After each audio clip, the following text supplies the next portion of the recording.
Good evening, everyone, and welcome to our August 10th Police Reform Task Force meeting.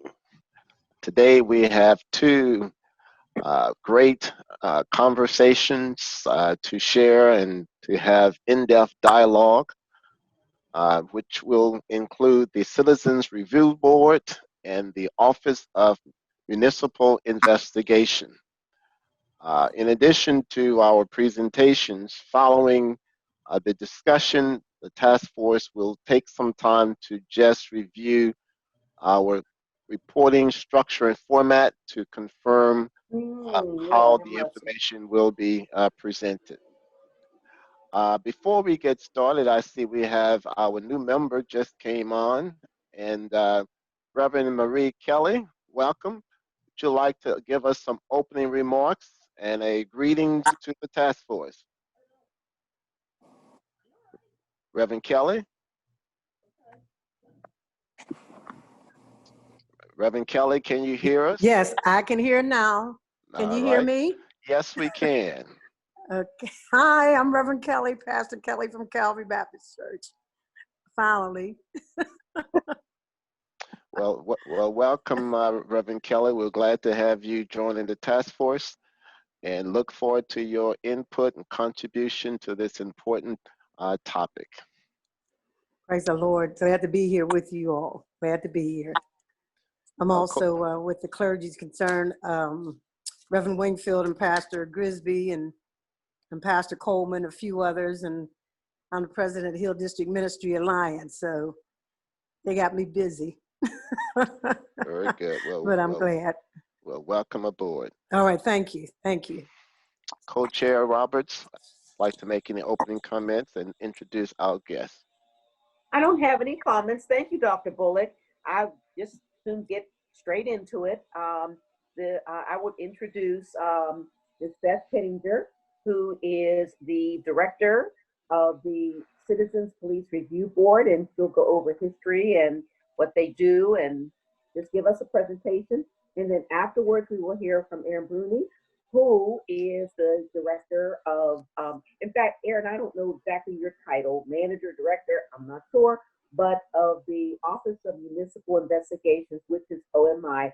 And Aaron, I was going to have her on first, but second, because she wasn't sure when she'd get back from a personal appointment. So she is back and well and can wear a shoe now. So thank you, Aaron. So without further ado, Dr. Bullock, I'd like to turn this over to Beth. And Beth, you can introduce the chair of the Citizens Police Review Board and describe the whole board. Thank you, Valerie. Good afternoon, everybody. It's nice to be with you. Some of us go way back. Some of us are just getting acquainted. But on behalf of the Citizen Police Review Board, it is it's very good fortune today that our chairperson, Dr. Emma Lucas Darby, was able to join us.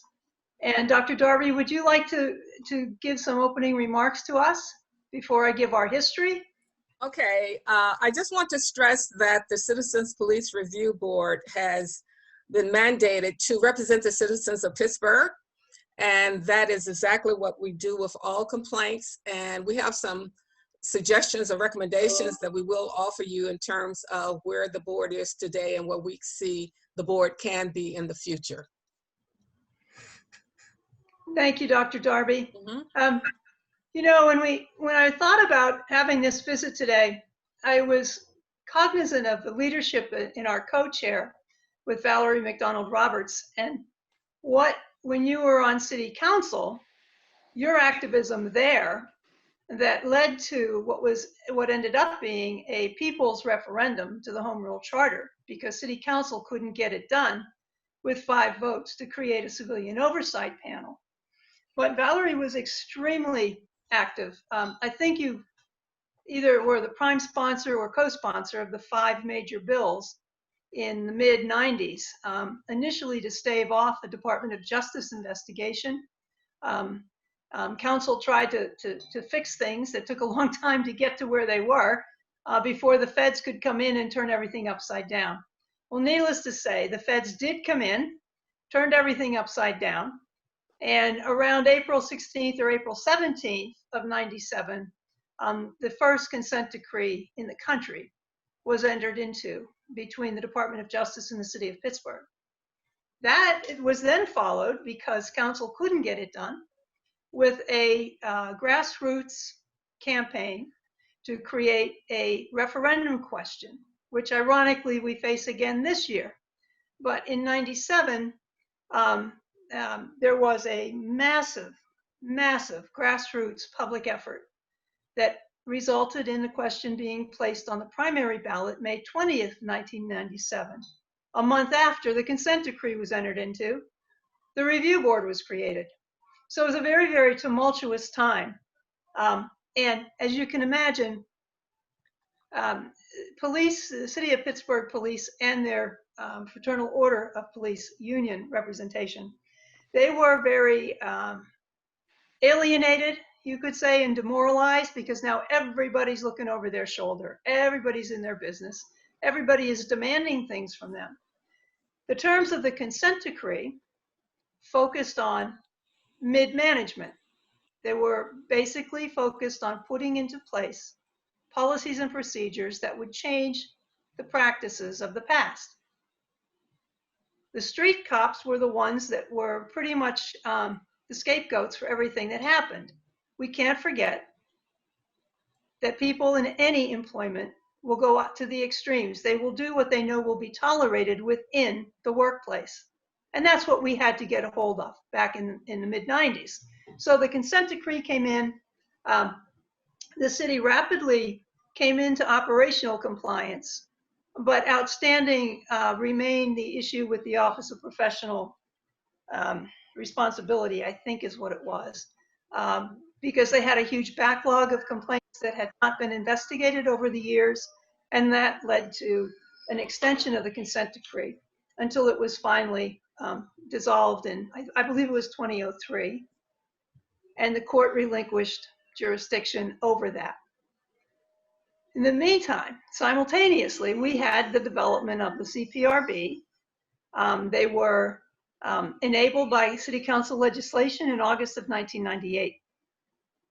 The board, the inaugural board, was impaneled through the fall of that year, and their first board meeting was December 2nd, I believe, of 1998. Am I behind myself there? 97 and 97. That's right. It was December of 97 when they convened their first board meeting, and they went into the spring of 98, having to develop rules and operating procedures, had to conduct public hearings for review of those rules, and so on and so forth. They hired staff in April of 98, and then created their office downtown, and we were off. Now, as any ordinary new organization, they went through a lot of developmental strife. There was not a great deal of acceptance of this board.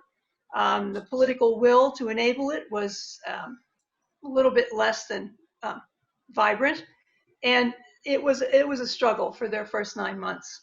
So their first executive director left, and in January of 1999, I came on board with the intent of filling in until such time as the board had identified an executive director to go forward. And I can tell you that within the first 2 weeks, I recognized it was a mistake to agree to it being temporary, because there were so many exciting things to be done for this board and for the relationship with the Pittsburgh Bureau of Police. My good fortune was that the board decided to keep me, and so I'm still here. And so I've become this institutional archivist with the good times and the bad. We have a very extensive history of litigation with the city of Pittsburgh. We do sue them when we have to get answers to questions that we don't have answered through the ordinance or through the charter provision. Subpoena enforcement, which is another thing that, just to make sure you are all aware, because one of the myths out there is that the board needs subpoena power. We have had subpoena power since May 20th of 1997. We have used it judiciously, but we use it routinely. The courts enforce it. The Commonwealth Court has opined that the terms and conditions of the FOP working agreement with the city of Pittsburgh do not apply to the CPRB. So the independence of the board has been reinforced over the years. And the power that the board has likewise, it has been endorsed by the courts. The board itself is comprised of 7 volunteer members. There's a procedure in place to appoint those members. 4 of those board members are selected and appointed with the consent of council by the mayor from a list of nominees submitted to the mayor from city council. The remaining 3 members are directly selected by the mayor and appointed with the consent of council. One of the 3 mayoral appointees and one of the 4 council appointees must be a law enforcement professional. We must have 2 law enforcement professionals on the board at all times, but at the time of service, they may not be in active service as a law enforcement officer. There's been some criticism about that, but I can tell you from the various panels of board members that we've had, it's been consensus that that voice of law enforcement is absolutely necessary for the board to appropriately assess facts, information, and render decisions on situations in front of them. That voice is very important. The board has through 2019 anyway, they have disposed of approximately 3,300, 3,400 cases through board actions. Staff has processed close to 7,400 complaints. And keep in mind that within each complaint, there can be multiple allegations. It's not just one issue that comes in a complaint, because it's often multiple alleged violations of policy. We have in the office, in terms of staff, we have myself, an assistant director, and we have 1 full-time lead investigator, intake director, coordinator. That person is our gatekeeper. And we have 2 full-time investigators. We do have 1 vacancy right now, and what we would like to do is convert that position into a community liaison, because the second part of the board's mandate in the Home Rule Charter, in addition to conducting investigations and handling complaints, is to improve the relationship between the community and the police. And there's been a lot of emphasis on the complaint processing and the disposition of individual complaints. But we do a whole lot more than that. We have provided a lot of, probably 30 reports or briefings on various police-related issues. I believe that our seminal report, if I say so myself, on the education, training, and retention of police officers that we conducted in 2002, at least we released it in 2002, dealt with an assumption that 60 college credits was having a disparate impact on non-whites and females. That was the wisdom of counsel at the time. And if you had the opportunity, as I said, I believe that report was shared with the members of this task force, you'll see that what we determined was that it was really, the education requirement was not the issue at all. There were a lot of other issues, and there were other issues related to the screening of applicants. At the time, there was the physical agility test, which we had in 2002 recommended the adoption of the Cooper fitness standards, which is now the standard in the Commonwealth. Took a long time to get it there, but it is now. But we were losing a lot of people there. We were losing a lot of people in the written exam. So we had recommended it be renormalized. We made a lot of recommendations related to officer wellness, to the development of a cadet corps. There are a lot of recommendations that I would ask that you consider, that you look at in terms of their propriety and continuing appropriateness for consideration now, because the patterns and the issues are the same. Enhancing the diversity of the police department was the same issue that we talked about. In fact, with Valerie back in the mid-90s, one of those ordinances that was adopted, I believe, had to do with the of employment screening of applicants, including psychological assessments, including honesty assessments, things that you're talking about right now that continue to be something we have to get, we have to figure out how to recruit people to assure that we look like the city in the Bureau of Police. But brain versus brawn was the ultimate conclusion there, because as we move along, problem solving, critical thinking, analysis, the kinds of skills that require socialization and maturity are the things that we need today. Brawn isn't going to do it anymore. You can't just decide to use force to solve a problem. You got to be smart about it. Technology has also contributed to that. So the 60 college credit requirement remains a minimum from our view, and should not be eliminated for the sake of lowering a standard. To me, that's a wholly offensive approach to the situation. But that report is, accompanied by probably another 30 reports related to police practices that have caused some controversy. Motor vehicle pursuits, shooting at moving vehicles, the use of taser when we go back to 2004, when taser was starting to come out, less lethal force options. The officer-involved domestic violence was a huge project in 2007 that the board had a very prominent role in supporting our community partners in promoting an officer-involved domestic violence policy. In 2013, there was legislation that was proposed and ultimately adopted. Reverend Burgess proposed it, and it was adopted by council, that directs all Bureau of Police policies, procedures, orders, etc., to be vetted by the board prior to their implementation. So whatever policy or procedure or order the chief of police tries to do something with, we get to see it before that happens. And that has established a very good working relationship. One of our investigators I have kind of tasked with being a liaison to that, the officers writing policy and procedures, so that we have a good working relationship. The problem with that is it takes away from our investigators' time.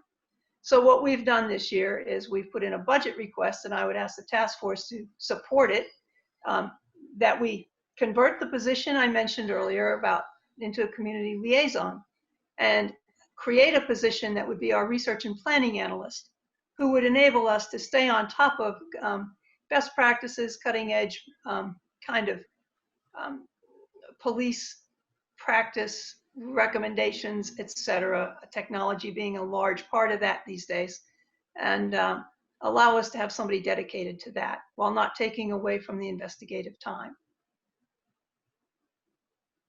We have provided, I believe Mr. Stevens provided you with a copy of our recommendations to the state legislature related to state statutory changes that could be made. State statutes have a tremendous impact on our ability to do our work.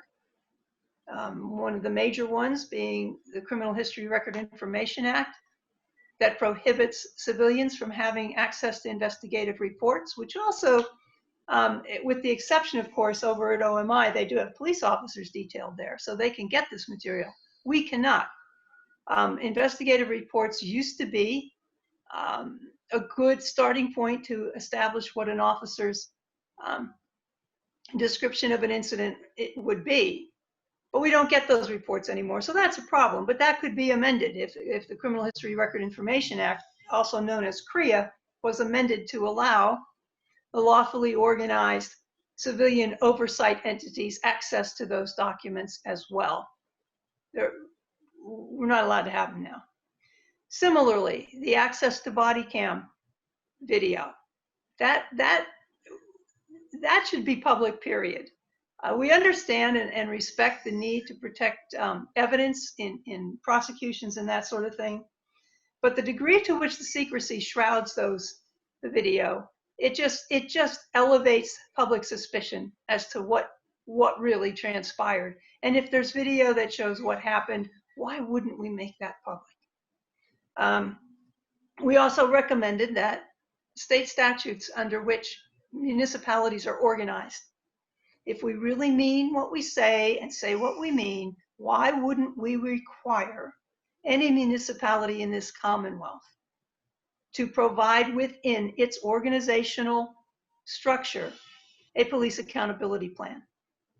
We don't have that. The state could make that happen, and then everybody in that community would know what to expect from their police officers and how they would be accountable, because policing is a local issue. The autonomy and self-determination that goes to the municipalities under the law should first and foremost be considerate and sensitive to what the public has the right to know. So the state, we provided those recommendations. There were several of them from 2 years ago. We dealt with a lot of issues, including the problem with qualified immunity, the fact that police officers don't have to carry personal liability insurance.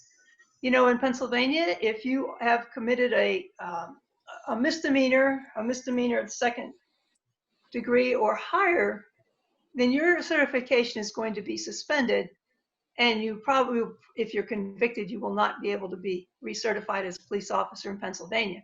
But what do we do about all the civil liability that accrues back to the municipality? When an officer is responsible for creating a situation that ends up in civil litigation, if there's a finding, should there be some accountability attached to that, to the officers who are responsible for creating that liability? Now, part of the problem is the municipalities tend to settle these things before there gets to being a finding. But there's considering that. That's why if you're familiar with the police annual service report, when we wrote that, and there was Mr. Stevens can attest to this, there was a desire from the community to codify the consent decree. Now, the consent decree was time limited. It was very objectively specific. And once those things were attained, that was the end of it. Its life expired. It was over and done with. But the values that were expressed within that consent decree were such that we wanted to see them continue in the practice of the Pittsburgh Bureau of Police. So when I think it was around 2004, we started to write up those criteria for consideration of council to maybe codify some of it, but that was just not practical to do. So what we were able to do, again, Reverend Burgess, it was proposed, council adopted the annual police service report. And if you look at that, all the indices that would be indicative of reasonable conduct, patterns and practices, the amount of civil liability we incurred in the course of the reporting year, how many civil cases were open, how many were closed, what was the dollar figure, all of that information is in that annual service report. And it's full of information. If people want to inform themselves, there is a place to go to receive that information and make your own decisions about what your police are doing. That kind of a report would probably allay a lot of the suspicion if more communities had such an extensive reporting. It covers everything from stop and frisk to officer discipline, OMI investigations. It's full of good information related to police conduct. Elizabeth, if I may interrupt, that Yes.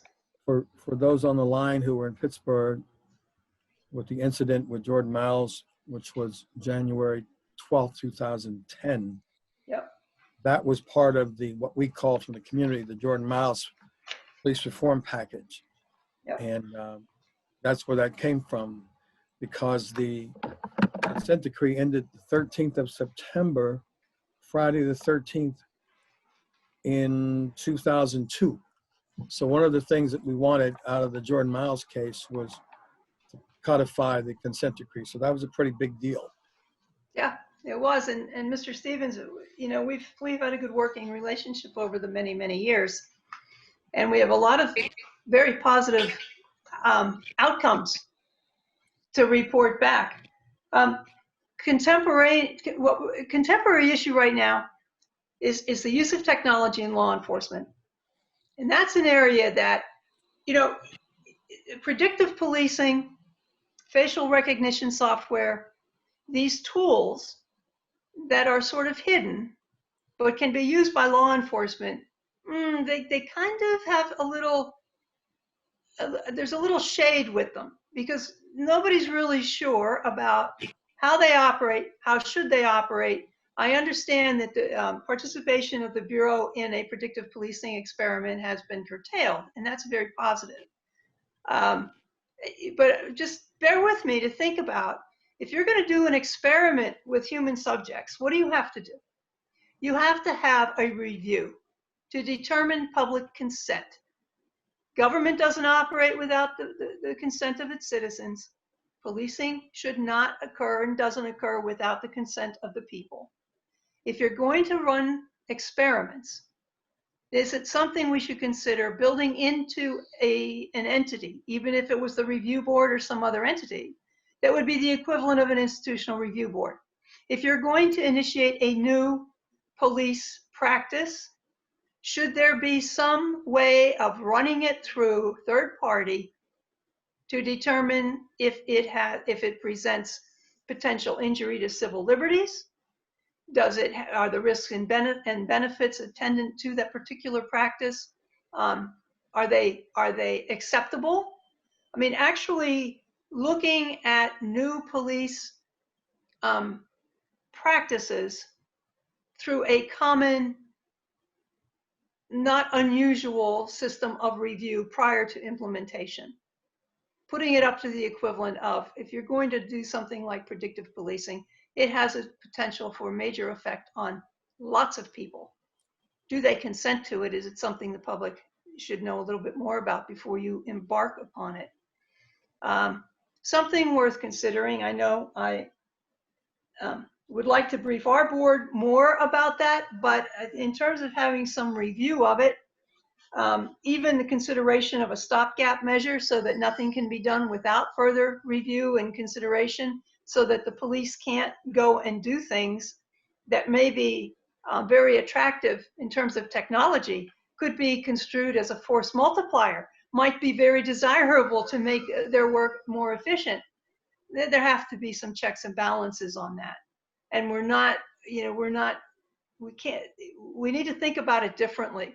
The whole discussion about defunding the police is actually, I like to think of it much more as reordering our public safety priorities, because that's what we're doing. We're trying to shift the care of our community into competent hands.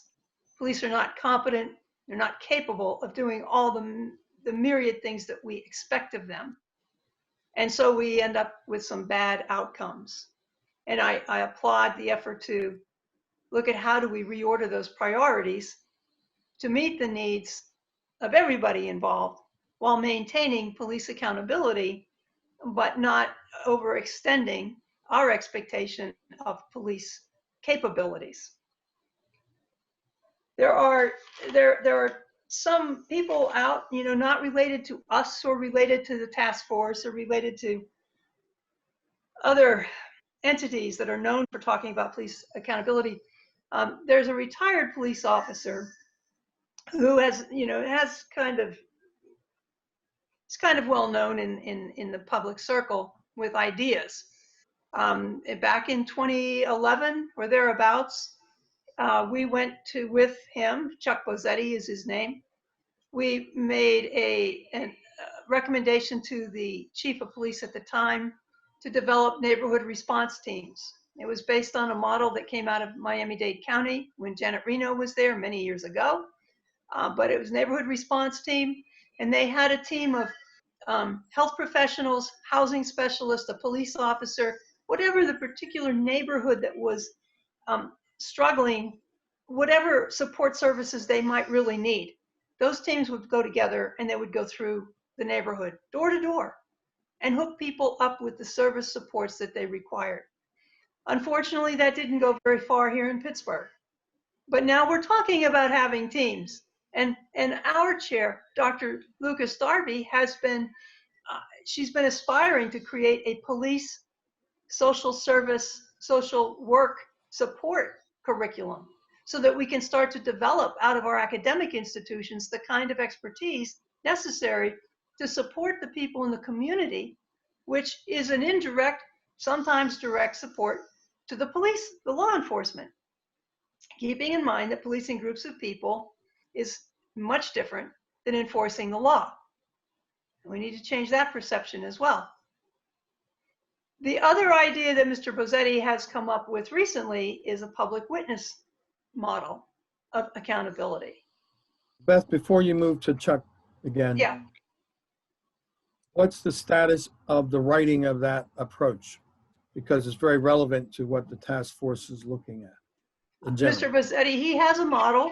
He has been contemplating this for a few years. He has it down. No, the piece that your staff is working on. Which, the neighborhood response team? Yeah. Oh, that's 10 years now. Yeah, but you said that she was working on rewriting it or updating it, or did I misunderstand? No. Dr. Darby, in her professorship, her expertise as a social work mentor, instructor, and nationally renowned social work, is working on curriculum development so that social workers, professional social workers, will have that exposure and ultimately potentially have that opportunity to have an expertise to make it a specialty practice within the social work practice. I'll just make a few comments, Beth, about that. Yeah, we're looking at curriculum development for social work students. What we're finding is that many of the students have very little knowledge except what you generally hear of police doing in terms of their regular duties and arresting, et cetera, et cetera. But there are so many components that need to be considered. And with the research that we've looked at, there are so many calls that really require the expansive attention of the police officers that they really don't have the background or the kind of knowledge to deal with. But social workers could indeed de-escalate situations and provide the necessary social supports. And these models have been used in several other cities, including New York, Richmond, and Sacramento. So we've been looking at those models to see how we can put into our curriculum information so the students can come out with a better understanding of what police do, how they can support police when they are called out to certain situations. And in many instances, what we found in the literature is that it's social services that are really needed and not, the police handcuffing them and jailing them.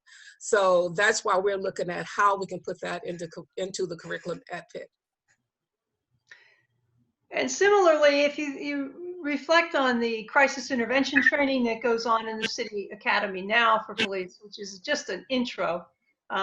Again, let's go back to socialization, maturity, the education requirement that exposes you to some of these kinds of real life situations before you enter into the academy to be a cop. In the academy, they do receive some crisis intervention training. On our board, Karen McClellan is a law enforcement professional who's on our board, and she, when she retired from the Bureau, was in charge of the crisis intervention training program. So we have that expertise on board as well. We're well positioned to understand some of those issues from both sides of the situation. I might.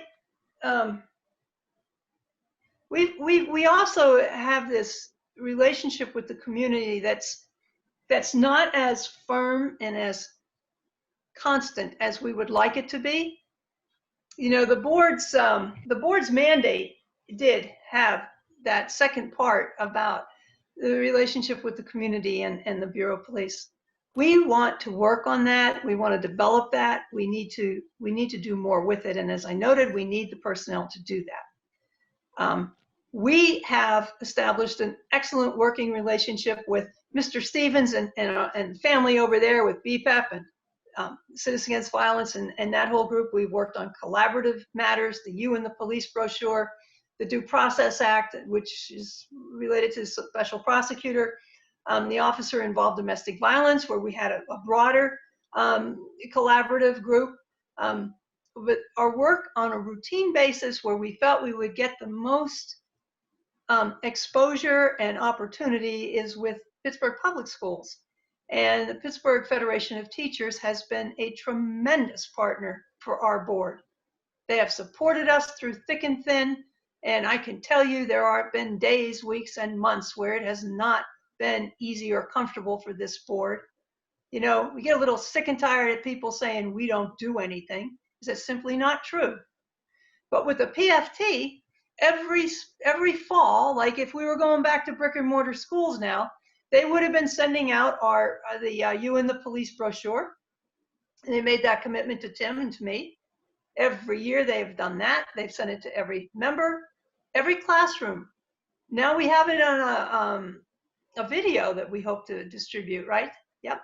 But the PFT relationship has just been very productive. It's gotten us into schools. We've worked with the babies, with kindergartners, first, second graders. We know that if you don't have an opportunity to influence by third grade, you've lost a great deal of opportunity. So we focused on that because we don't have the staff. So whatever we were getting done was mostly done when I could get there and get it done and establish those relationships. And they were very, very productive with the schools. I could go on for hours, and maybe you have questions for us. It might be a better use of our time at this point. Thank you, Beth, so much. A lot of information. I'm already on page 2. I would, and Dr. Bullock, if you don't mind, if we can just hold the questions, because I want to, for the task force to understand the role that OMI plays, any intersectionalities, et cetera, so that they can gauge the question, they can gauge what kind of questions. I'm hoping it makes sense. So Aaron, I'll call you back. I'm on a conference call. Who is that talking? Aaron, if you could please present from there as far as and give a little history, et cetera, et cetera. Sure. And I always like presenting with Beth because when she gives the history lesson, it's the things that I didn't know because she precedes my employment with the city. I came into the city as an intern. I was going to Pitt Law School, and it was the fall of 2000 when I was looking for an internship. And I was going to school with the former FOP attorney, Brian Campbell's daughter, and I was interested in interested in social justice type of things, and was a member of the public interest law group at Pitt. And at that point, she mentioned to me, she's like, there's this office at the city, they handle these police misconduct cases, and they are overwhelmed. And what they need is good writers in order to get these reports finished. Like, a lot of the things had been investigated, and then they were just sitting in a file waiting for the report to be written out. I was supposed to work 80 hours at OMI in the year 2000, and I have been there ever since. So my understanding was, prior to me getting there, and I came in the heart of the consent decree, the Office of Professional Standards, which Beth referred to, was under public safety. A couple years prior to me arriving, they had then shifted OMI under the law department while they were wrapping up the backlog cases from the consent decree. When I came to OMI then, OMI focused solely on police misconduct investigations. Then we kind of had a separate DHR unit that was under law but housed in our office, and they handled a lot of the city's allegations as they fell under the no discrimination, harassment, and retaliation policy for the city. And every once in a while there'd be a residency investigation that they would throw in on top of that. So I would say our office in general doesn't make as many policy recommendations like the CPRB is going to do, but our office handles, misconduct complaints against all city employees. And like I said, when I started there, it was only police. That has exploded exponentially, the number of investigations we are doing involving other city employees. So before, those were probably being handled by a departmental director somewhere. So the historical or the, whether we even have information related to any of those investigations, I'm not sure where they were unless they were related to DHR. If there was, performance issues or actual misconduct, I'm not sure if OMI even addressed them or has a record of them. In addition to the misconduct complaints, we do residency compliance. Of course, police are no longer, have the residency requirement, but other city employees do. We also do the public safety background investigations. Likewise, when I first started at OMI, we might have done maybe a class of police officers or a class of firefighters every once in a while, maybe one every, a class every year or 2 or 3. We are now doing more than 300 public safety background investigations in a single calendar year, with about the same size staff that we had when I started there 20 years ago. So our focus is a little bit different about just getting the work done. We don't necessarily have the recommendations like an independent board is going to have. Our office is a unique hybrid that is different than I think other cities where you go to a city and their police department has an internal affairs unit that handles their police misconduct complaints. And then you probably also have that outside citizen oversight organization that is independent from that police department. We are a mixture of that where we're in city government, but I, as the civilian manager, then have 2 supervisors under me, a civilian intake coordinator and a police sergeant who handles and coordinates most of the public safety background investigations. And then we have, I guess we've got 13 investigators. 5 of them are civilians and the others are police detectives. So we have that nice mix of civilian and police working side by side. So when they're working cases and everyone is expected to work them in the same manner, gathering information, getting as much evidence as they can, the civilians can have the police officers helping them gather documents they might not otherwise have access to. But at the same time, they can have that discussion about how things might work in reality. At the same time, what if this had happened to one of your family members, that they can have this nice discussion about how to analyze the facts that they have gathered to come to a disposition and a resolution for their case. So on the complaint side, once we, like Beth said, each case, so each person that calls in, so say Valerie calls in, she wants to file a complaint, but at the end of the day, she has 3 or 4 allegations. One's a reason for a traffic stop, and then they were very rude, they failed to identify themselves, and maybe there was an issue with a use of force of some sort. So now we've got, for your case, Valerie, we've got 4 allegations. Based on the facts that we gather during that investigation, we might then have 4 different dispositions as part of that one case.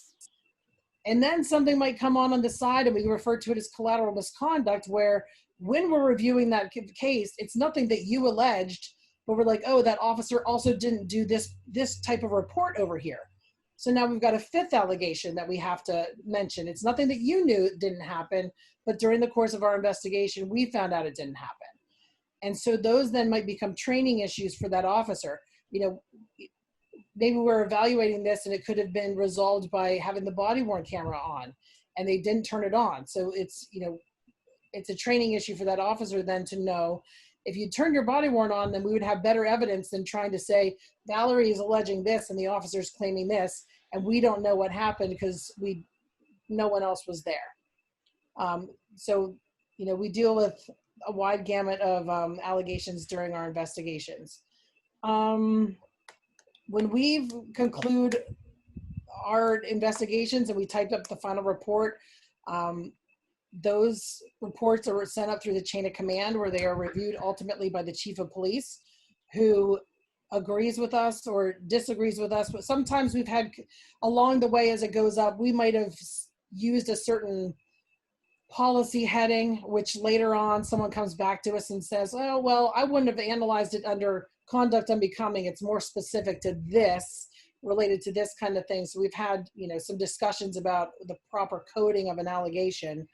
But once they review our reports, then they determine, you know, if they agree with their findings, if they concur with them.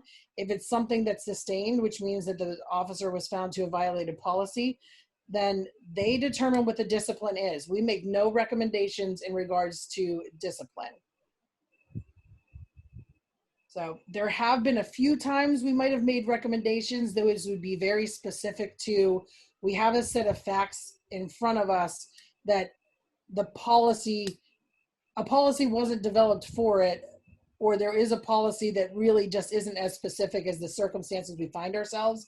But those have been few and far between, and a lot of times those are related to HR policies and not necessarily police policies. But, you know, we get those when we're handling other investigations regarding like public works or whatever the case may be. We are not a named member of the city's domestic violence review board. However, we oftentimes are the first ones to hear that maybe a city employee was arrested as a result of a domestic violence incident, because the Bureau is required to report that to us. So it might be somebody in a different department, but they're arrested by the Pittsburgh police, so then OMI finds out about it. Because of the access to information that we have then, we can take good evidence back to the Domestic Violence Review Board. It's comprised of a representative from the Women's Center and Shelter, Public Safety Administration, Human Resources. We can take that information and then have those subject matter experts evaluate it and come up with a better plan than, say, you know, a director at Public Works or at PLI.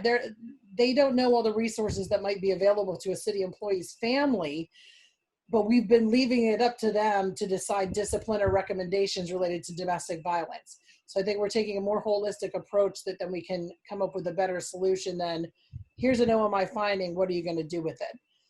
So I believe that our work with them has, you know, helped provide a more, you know, better recommendations, especially to the family of an employee that was involved in domestic violence.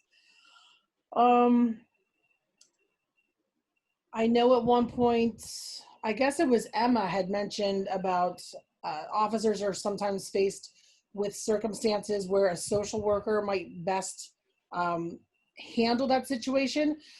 I know that a lot of times, and Beth might agree with me on this, is if police have an encounter with someone that might best be served by social services, ultimately they're going to find their way to one of us to complain about that interaction because they are dissatisfied. And then as part of the complaint process, we find ourselves almost in the same boats because we're not subject matter experts either to properly provide services to the complainant, who might need services beyond an OMI investigation. They might need help from the Department on Aging or whatever the case might be. So that would be nice to have additional resources from other city departments to provide good information to them that I just don't know. You know, those kind of things. Erin, can I just reinforce what you just said? A lot of needy people find us and OMI. We do make referrals, and we assist people in accessing services through the County Department of Human Services, so that we can hook them up with behavioral health supports if they need it. Or on some occasions, we find that they do have a case worker or a therapist. And once they disclose that to us, we give a heads up to that other party so that they can, you know, get in touch with their client and perhaps put the scaffolding in place that might have fallen apart that brought them into police view. Yeah. Erin, may I ask a question?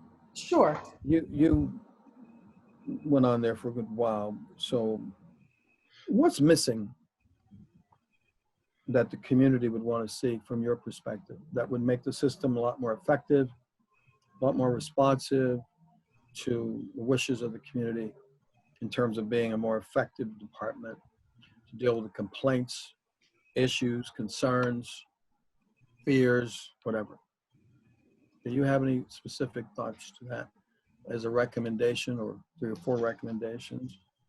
I don't, but I think it would be worth the conversation to sit down and have the discussion. I think OMI, I don't know because I'm there, so I don't know. I'm not sure what the community would need, but there are a lot more avenues in which to file a complaint that there might have been before.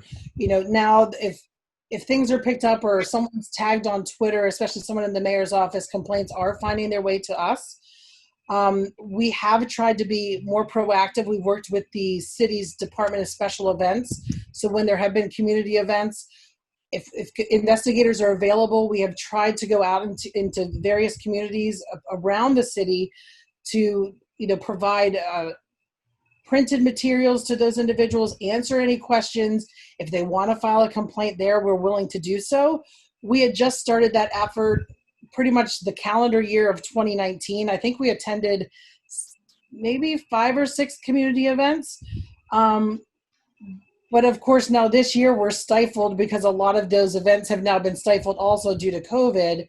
But I'm happy to entertain a discussion about how to make OMI more accessible. So if I can ask a question for both of y'all, so how much power do you really have to make any changes, if there's any changes that's really needed?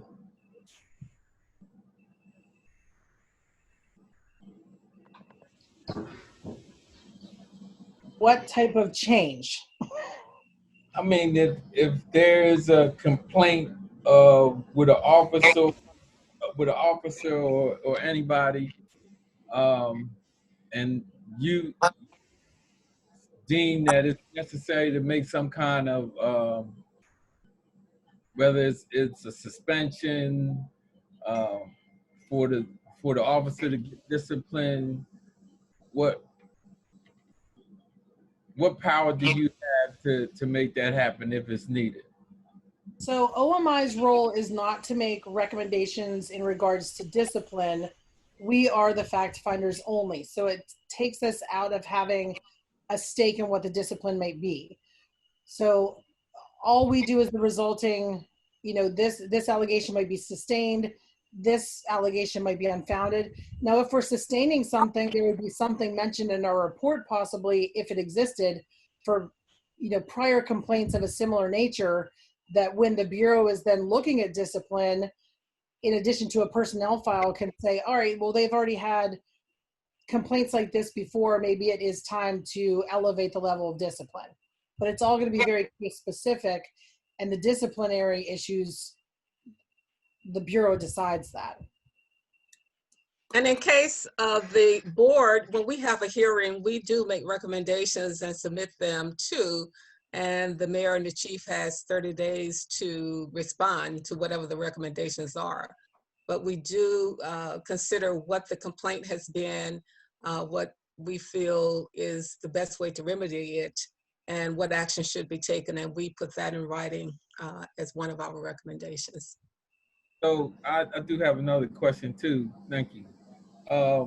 In reference to body cams, so how much is the DA's office involved with if there is an issue with the body cam that officer had it on or he had it off, depending on his investigation? Does that go to the DA's office? If I may, Richard, you mean if there's body cam video taken from a police officer and there's suspicion that there was criminal acts by that officer? Yeah. Yeah, well, in that case, it would be investigated by Allegheny County Police. And they would be the ones that would be determining whether there was cause to take it to the DA for prosecution.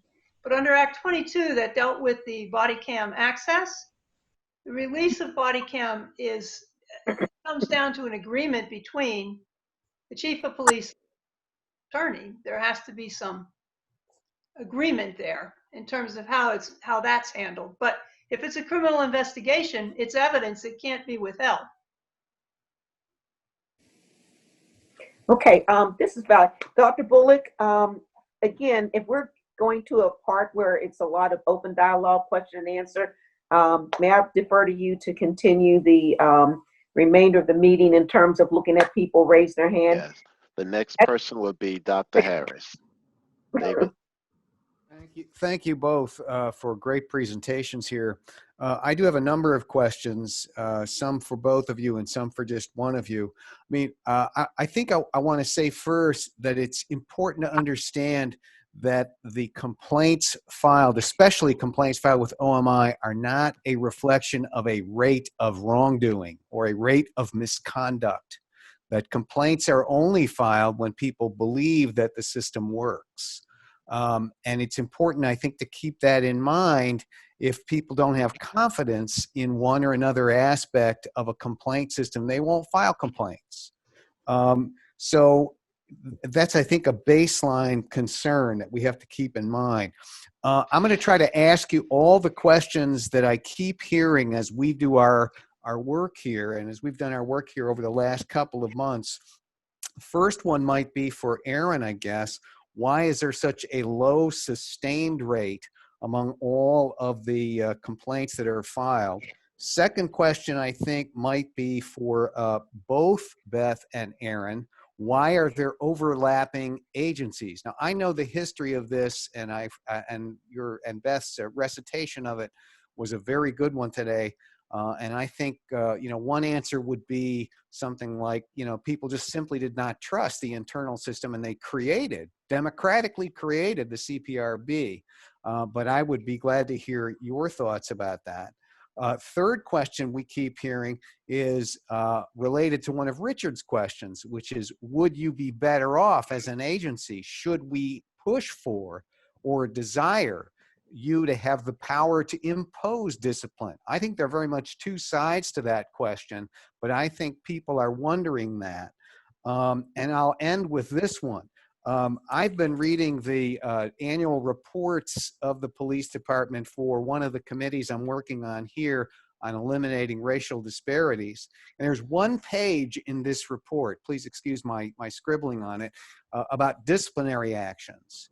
And it said that there were 97 total disciplinary actions against officers in 2019, and it simply lists them.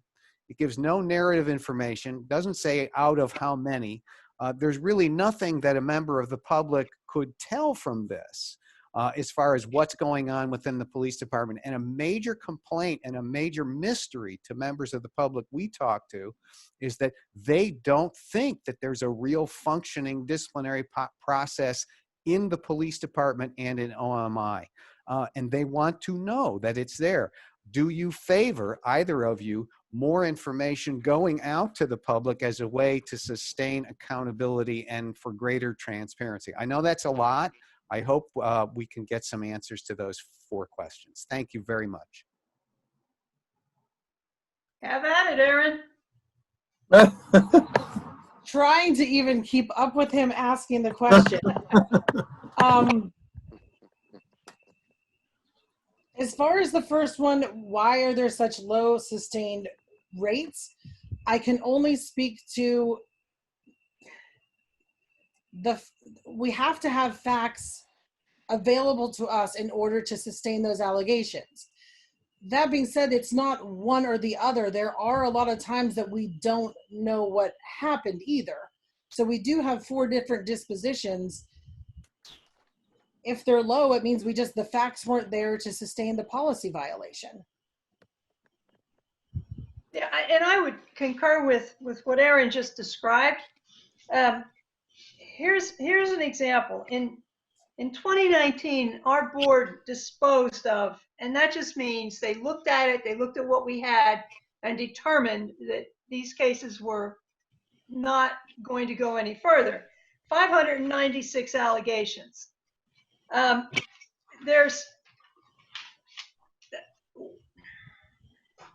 Let's get to some substantive discussion here. David, sometimes what people think is misconduct is not misconduct. People also seem to not be well informed as to what the role of police in the community is, and then why some decisions are made by cops on the scene that's not compatible with the observer's view, and then that leads to a complaint. I can tell you, and I think Aaron might agree with this, we get a lot of complaints about people being stopped and alleging that, you know, they were profiled.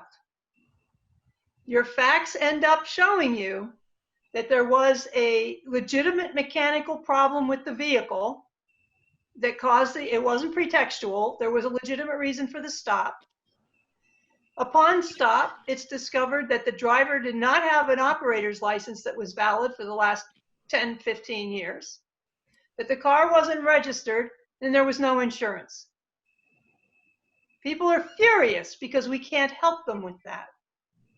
And the reality is that side of the complaint equation, there's an irresponsibility on one side here that led to the other side getting involved in it, the cop.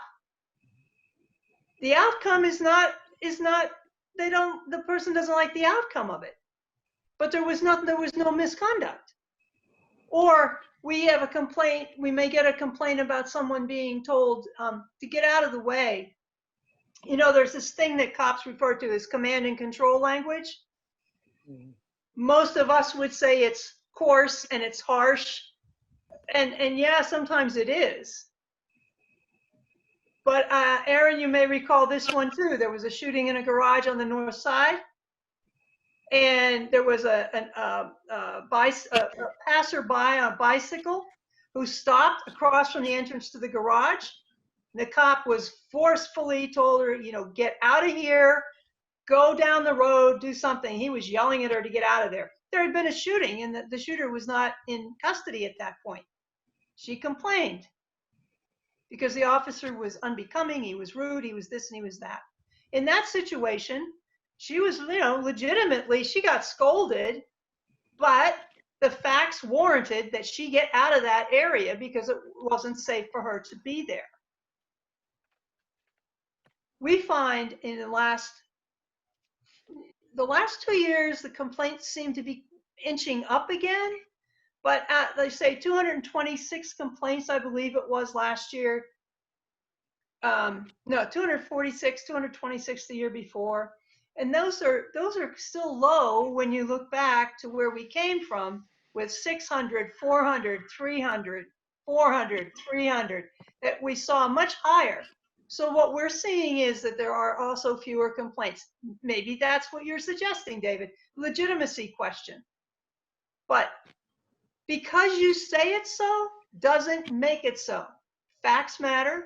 We live in a world of facts, and we are required to stay in the middle so that nobody, you know, coming into it, you know, is going to feel there's fear or favor when they come to our office. It's going to be, this is what the facts are, and that's that. And we give it to Dr. Darby and her team at the board, and they make the ultimate decision. But I think that there has been an improvement in the police practices, their philosophy, the way they conduct themselves. There has been a concerted effort to professionalize the training. It has elevated. The dynamics of the training are much more professional than in the past. It's all growing. It's becoming a real professional department. The other thing you might lead to some of the suspicion or the lack of trust is the structure. It's a political thing. It's a political animal. So you have an appointed chief of police, you have an appointed command staff. Is it time to consider creating contractual agreements between the administration, the chief executive, and the mayor, and a police chief for a term that will lapse into the second term or a new person's term, so that you take the political influence away from it, that the chief is not expected to implement or fulfill a political agenda. Similarly with command staff, are they being hired through a competitive process? Are they strictly at will? Or should they too be put into some kind of a contractual relationship so that the political pressure isn't there on either side. Yeah, you're suggesting something like the FBI director's 10-year term. I wouldn't go 10 years though. Yeah. Yeah. Just like it, that's all. That didn't work too well with Comey, by the way. Would you like to have more power to make things happen, either of you? You know, there's this little thing called independence, which is something that our board has. And with that independence comes discretion. As the Commonwealth Court said, we're not subject to the terms and conditions of the FOP contract with the city of Pittsburgh. So they truly do have the privilege of being independent from the political nature of city government. It's not always a comfortable place to be by any means, but that's what they have. If they were to have power to discipline, then they become something else. Then they become, like right now for Aaron over at OMI, they're kind of like, they have police in there though. You know, they need that. It's a technical requirement. They need to do their job and to do it well. But they don't have the benefit of a board. What they do is they are required under the agreement, the FOP contract, they are the designated office to conduct internal investigations and turn those findings over to the boss, the person who under law has the employment relationship with the officers. Yeah, the board doesn't. So you would be making the board something else. And that's a public policy decision that the public is best equipped to make, because it would change the nature of the board's function and role. That's where my thoughts are on that, David. Would that require a home rule charter amendment? Well, even then it would not make it clear, and it would totally change the role and function of an independent board, because they wouldn't be independent anymore. Why wouldn't it? Because they would be bound into decisions made. They would be subjected to grievance, arbitration, following the direction of somebody else making a decision, which is something y'all might want to be looking into anyway, the whole arbitration process. Who are the arbiters? What are the tertiary effects of their role as an arbiter when it comes to a police contract? Yeah, but that's this whole other system. But that denigrates the whole integrity of what the public sees in terms of outcomes with cops that grieve a discipline or get put back on the job because of an arbitrator. But as far as the board goes, if they were to make a decision, had a terminal effect, it was the end result, and it was the disciplinary disposition of a situation, and that discipline was enforced, then it becomes something else. We also have a question from Nathaniel. Yes, hi, thank you. And I apologize. I did want to continue a little bit with what Richard started with his question earlier and David's, which it sounds like you're making the argument that, increased powers to discipline or to enforce recommendations on the part of the CPRB has I guess there's trade-offs in terms of independence. But then let me just push back with you on that then. Can I just ask, how does one increase the effectiveness of the CPRB to implement change with the PBP and the FOP for that matter, and increase confidence of the public? Because I feel like that's the issue, is that without enforcement powers on the part of the CPRB, a lot of people question, well, to be blunt, what good is it? Does that make sense, Beth? Yeah, it makes sense. And it's also very offensive, but not from you. And I apologize. No, not from you. Nathaniel, not from you. You are just a messenger. That's right. Of something that is out there that I would like to be able to put my arms around everybody and say, okay, how are you defining effectiveness? What does that mean? People automatically go to quantitative assessment and call that effectiveness. How many complaints did you do? What was your outcome? Blah, blah, blah, blah, blah. We do a whole lot more than that. if you were to ask the chief of police if the chief thought we were effective, or you want to ask the sergeant that we've been working with in terms of the policy reviews and that sort of thing.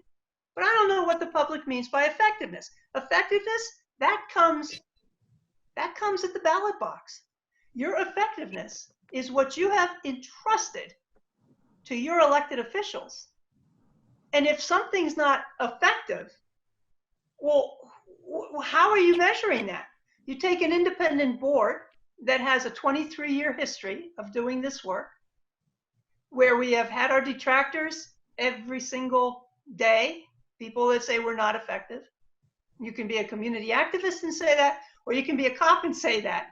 And you're both going to be right from your points of view. But I have yet to hear a clear definition of what does effectiveness mean, other than usurping the power of those who are charged with managing the police. The suggestion is that this board somehow should usurp that power from the chief of police and enforce discipline on officers, when that board is not a part of that working agreement, that employment lineage, the line. They have no employment relationship to the cops. They're third party observer. The employment, and then you can get technical about it too and say, well, look, you got labor laws, you have CBAs, you have arbitration, you have the only people that can enter into a negotiation of a contract with the FOP is the mayor, not the board. It becomes what do we mean by effective? And stepping in to enforce discipline, that's an entirely different relationship than independent oversight. Now, if you want to create a board of like they used to have the trial board and put some civilians on it and make that the proxy for the chief, sure, think about doing that. But it's not going to be an independent oversight function, as opposed to a part of the employment relationship and supervisory capacity of those officers. Well, and I think there's many times that officers are being disciplined and it's not because of a citizen complaint. Right. So then it also becomes they're managing the discipline, but now they're doing DARs that aren't the result of a citizen complaint. So who's gonna handle those then? Yeah, when you're talking about management deficiencies that are administrative in nature. Every director is going to handle discipline for their employees because it's a performance related issue. But are we going to take that from all directors because they've got performance issues now? Whoever's going to handle discipline for the city, are they going to handle it all? Every car accident, every failure to call it for missed court, who's handling all of it? I just want to say, from a board member's perspective, effectiveness is something that is very difficult to define, but one of the ways we can measure it is the number of individuals who come to our meetings. And those who are most affected are the ones who come to the meetings. And we move the meetings around the city so that we can be in all areas of the city. And people can't say they can't get downtown or whatever the case may be. But I would also like to add that in terms of effectiveness, now that we've gone on Zoom, we've had as many as 40 people in our meetings, and that's quadrupled the number of individuals who generally would attend. So I think in some ways they're interested in issues, but still finding the time to be more directly involved has not always been there, but it's easier for them to get on Zoom, and they are in our meetings every month now. I guess when I say effectiveness, the way at least I perceive it, or many others I think perceive it, is the ability to galvanize change, cultural change, as well as change in terms of how police are interacting with the citizens of the city of Pittsburgh, and reductions in use of force when it's not necessary, and so forth. I think that, and so if you had more disciplinary sort of power, it's the carrot and the stick, if that makes sense, is how I interpret it. and Yeah, the impact that has on behavior. It's maximizing the influence that the board may have on those decisions and on the culture in which those decisions are being made. And that's not something that we can quantify necessarily. And I know also that what some people want is not really possible for it to be the way they want it to be. And we tend to hear from those folks more than we hear from people who are satisfied with what we're doing. Thank you. Because sometimes those folks just want a rational explanation for that outcome. Yeah. Yeah. Angela? Thank you. So first of all, I just want to say thank you to both of you for the clarification. And I'm still trying to get my head around some of these aspects of findings versus no findings, not necessarily a finding of misconduct, like the evidence is not there. So I want to go back to this issue of racial profiling. So I get what you're saying, like in terms of the traffic stop, you know, there is that mechanical issue, and that is the reason why the person was stopped. But it doesn't necessarily mean that there wasn't some type of profiling. Like the choice to stop that particular vehicle could still be related to profiling. And so when we talk about these relationships with the community and then instilling trust between community and police, when you have still that layer of discretion in terms of which vehicles do and do not get stopped, even if everything else is on board, I guess I'm just trying to figure out, like, so then where does the CPRB fit within that discretion to stop or not stop, even though there's no misconduct once the stop happens? Well, the stop would have to be predicated on an on-view violation. And through the course of an investigation, you try to put together what transpired from both sides, okay? But the initiation of the stop has to have a basis. And if there's witnesses, you know, you canvass the area if it's reasonable to do so. If there's body cam video, if there's street camera video, maybe. If you look at the vehicle and you see that the vehicle is not roadworthy, then on view, it's reasonable that the officer stop the vehicle, no matter who's driving it. Beth, Go ahead. I'm sorry, did Angela finish? Well, Yeah, I mean, it still doesn't get to the issue that it still could be predicated on a racial bias. But then the officer wouldn't stop a non-roadworthy vehicle if we're going to accuse them of racial bias because they stopped that vehicle. If there's question, what determines roadworthiness? Whether or not the vehicle it's first, if it has a current inspection, or if there is a visible mechanical defect on the vehicle, like broken lights, mismatched tires, fender rubbing, things that make the car, under the Motor Vehicle Code of Pennsylvania, non-roadworthy. The officer has the right, and some would say the duty, to stop that vehicle. And some would also argue discretion, right? So I no, mean, it's not discretionary at that point. I'm saying you could have two vehicles that are not roadworthy, right, but not both are stopped. That's exactly. Well, Beth, all we're saying is sometimes an officer will stop somebody who's black when they may not stop somebody who's white for the exact same issue. When, as you and I go back to the death of Johnny Gamage, if Johnny Gamage was not an African-American and a dark-skinned African-American at 1:45 in the morning going through a very white community, if he had been blonde and blue-eyed driving an expensive car, would he have been stopped at all? Even if he wasn't driving an expensive car, would he have been stopped at all? And I apologize for interjecting, Tim, but one of the things that I want to say is, from what I'm hearing that you're saying, is that the officer has not you, Tim, Beth, that the officer has a a duty to uphold this.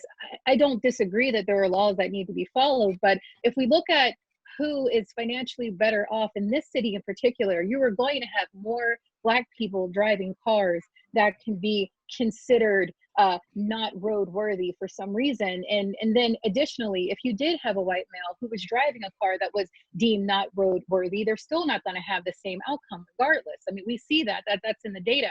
From what I'm hearing you say about misconduct, I'm starting to question, well, what is proper conduct then? Because if you're not finding misconduct in these things that are clearly misconduct, then what is the actual conduct that needs to happen? I'm getting lost in that. I apologize if you've already answered it, but that's where I am. No. If there's proof that that there was cause to stop the vehicle, and it wasn't just random stop this person because just cause, but there was cause to stop that vehicle, the violation would be related to the vehicle and not necessarily who's driving the vehicle. My example was when people come in and they feel that they were profiled, but there is evidence, and it's reasonable evidence, that the vehicle stop was legitimate. And then it leads to the other paper violations, the license, insurance, etc. The officer has an obligation to manage that situation, which would include having that vehicle parked or towed and making sure the person can get to wherever they're going safely with their citations if that's what ends up happening. Because somebody says they were profiled, my only point is, somebody says they were profiled, it doesn't always mean they were profiled. I agree with you. My question then is there data, is some system put in place that is keeping track of when an officer does pull someone over and lets them leave? And then what do they look like? Who are they? And is that data available so that we can look at it? Well, you can ask the police for it, but that is part of one of the remnants of the consent decree. And in 2012 or 2013, there was supposed to have been allocation for an electronic data run sheet that would collect all of that information that was randomly audited. We did that. We don't do it right now, but we have done that, where we have pulled the audit or the daily activity sheets when we have a complaint that gives us a bunch of those sheets, and we look to see, what does the pattern look like here for this particular officer? Who are they stopping and why, and what was the outcome? Those reports tell you. They were a warning, a citation, the race, and the location and time, etc. Is that still going on an annual basis? Yeah, is that still existing? Yes. I work in a population. I work with a segment of the population that would refute everything that you just said, Beth. And I'm not coming at you or Aaron in any way, or am I even bashing the police? But there are some things that happen, especially in some of the communities that we work in, that guys will get stopped based on whatever the kind of car that they got. If it's a nice car, and all those different things. They don't report some of the things that go on. That some of the officers might engage in not in conversation, but either give them a ticket or something like that. And I understand where both you and Aaron are coming from, but there's a segment of this population that is talking about that it doesn't mean anything going to anybody to get anything done if somebody is doing something to them that they feel as though is wrong, because they don't feel as though that it's even worth coming to the board or anything like that. And you know what, Richard? Wait a minute. That if I just interrupt, I'm sorry. Aaron has been trying several times to chime in, and she But she's in the doesn't dark. You can't see what she's doing in there. I thought she was a suspect or something. I mean, can because people you're hear me outside. or not? Karen, can you say something to see if we can Can hear? people hear me or not? I can hear you. We can't see you. We can hear you. Well, this is the best light in my house. I apologize. Like, this is how I take every single meeting. I was trying to answer to what Patricia, is it Angela? I lost your picture on the top of my screen when you were asking that, and Beth did start to talk about traffic stop reports and the fact that this information is reported back. Now, if we get a complaint that there is an allegation made about racial bias, and yes, they are, the allegation is sophisticated. It's not going to be something as blatant as a use of force where you can see something physically happening. This is something that is, it is based on the totality of the circumstances and the other facts.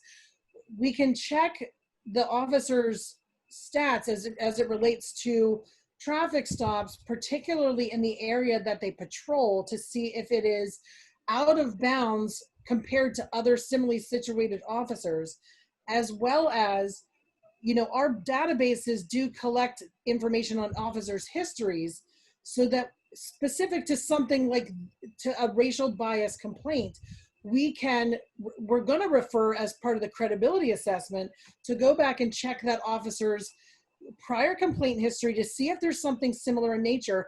And it's not to say that this isn't happening, but it's also not to say that we're not going to have physical evidence like we do in other cases. So unfortunately, it might take time. If it exists, it might take time for that history to be tracked in order for OMI or the CPRB or even the police bureau to be able to detect it and then act upon it. And I hope that helps in a sense. That's what I was. But not entirely, but it does give me a bit better of a picture, and I thank you for taking the time to explain it. I know that I have just two things, and I'm going to let it rest. One is, how diverse are the group of people that review these complaints? What communities are they from, and what do they reflect? Because I think that there may also be bias in those who are looking over the complaints of being profiled. So who is doing that? Are they impartial? Do we know that for sure? What are their backgrounds? And then how do we best optimize this moving forward? Because it sounds like if what's happening is that a complaint it's taking a long time, it's not optimized, and there's room for improvement, then that's something that I think is within our wheelhouse to take care of now and really necessary. And those are my two things. They were together, but it wasn't one thought. Those were the two. You know, is the group that looks over these complaints, is it a diverse group where there's going to help to eliminate some bias? And then also, how do we optimize this review so that these reviews don't take long? Because at least for me speaking, I can't speak on behalf of everyone, but if I knew that there was an officer who had multiple complaints behind them and they were still doing traffic stops, I would be terrified. I wouldn't feel comfortable with a process that asked me to wait. So would you like me to describe our board members? You don't need to go run through all the demographics, but I'm sure it is diverse. But you know, what I'm asking is, the people who receive these complaints, does it go to, and I apologize if you've explained this, I've been in and out of being able to fully focus, are the people who review this, is it like a few people? Is it multiple people? Does everyone have to come on a consensus? Okay. Does that make sense? If in reference to our staff at the board, we have 3 people who perform investigative activity, 1 white female, 1 white male, 1 African-American female. The board is composed of 2 law enforcement professionals, one of whom is an African-American male, one is a white female. We have 2 bloggers, one who's an African male, one who is a white male and is also representative of the LGBTQIA community. We have a clergy member, Sister Patrice Hughes. We have Dr. Mary Jo Gercio, who is with Community College of Allegheny County. She is a white female. we have Dr. Emma Lucas Darby, who is our Professor Emeritus Chair, who is an African American female. Did I forget someone, Dr. Darby? No, that's it. That's it. And we And have our counsel. our counsel, who is a white male. Now, what's important to note is that over the last 23 years, that demographic component has changed several times. Sometimes there's maybe one white person on the board. Sometimes there's 3 or 4 or 5 African American people on the board. I mean, it varies according to the appointments that are made as terms come due. Let me ask a different question, Tim, Beth, that's Tim. related to Aaron. Tim, we that. still have others waiting to ask questions. Oh, I'm sorry. I had my finger up. Follow. Go ahead. Thank you, Beth. You're welcome. Put it Sharon. back up again. All right, I got you down. Sharon. Sure. Hi, thanks both of you for being here. Just to follow up on that, I don't want to beat a dead horse on this, on the racial profiling issue, but I would just kind of say to all of our team on the task force, my impression of it is racial profiling is a problem here in Pittsburgh. It's a problem all across the country. The current systems that we have in place, I mean, I think these 2 offices do an amazing job with the tools that they have, but perhaps the system that's in place is not set up to properly address these things, and that's part of what we're here to do. It may not be that these 2 offices are the ones that are gonna get to the heart of that specific issue, or they might get to the heart of some other of the disciplinary issues. So that's just my 2 cents, my comment on that. But this is a totally different topic, but Beth, you mentioned in your introduction, you were talking about recommendations that you have made on different issues, like for instance, the written test, you've changed that. And you mentioned officer wellness, and that is part of what the task force is looking at. So I'm just curious if you have either written recommendations, or we don't have to go through it now, but maybe offline you could send me what those are so that we can make sure we take them into account when we do that for our report. Be happy to. And some of those are included in that education report that was distributed to you folks. It's towards the end. There's a whole list. Okay. And Aaron, I don't know, would that fall in your office? Do you do anything with officer wellness or not? No, not officer wellness. Okay. No. Okay. That was all. Thanks. Thank you. Bobby? Thank you, and thank you both for being here this evening. My question relates to what your recommendations would be to increase transparency. This kind of relates to a question that David had as well, that, looking at the number of the claims that have been unsustained or unfounded, I think when you start to look at that, or the public looks at that, and perhaps they don't understand all of the work that's going on behind the scene, but if there's not a level of transparency, then there's not going to be a level of trust.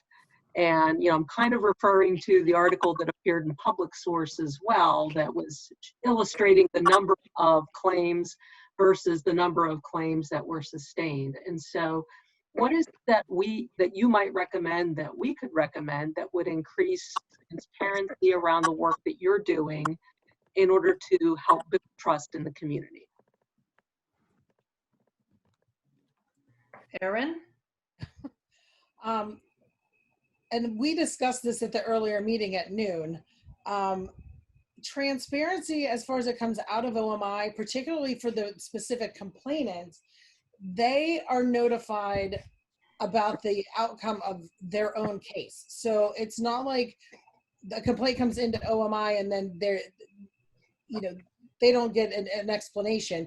We might mail it out to them, whether they have moved or something, or a lot of times we do get letters back.